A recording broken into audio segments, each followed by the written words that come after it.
Hi guys, we are going to be testing for changes in color of indicators.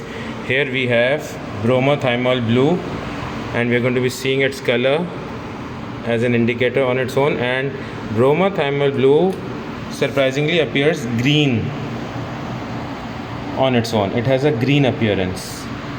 So now we add bromothymol blue to a few drops of HCl and a few drops of NaOH to see the color changes in acids and in bases. So now we are adding bromothymol blue to acids and it turns yellow.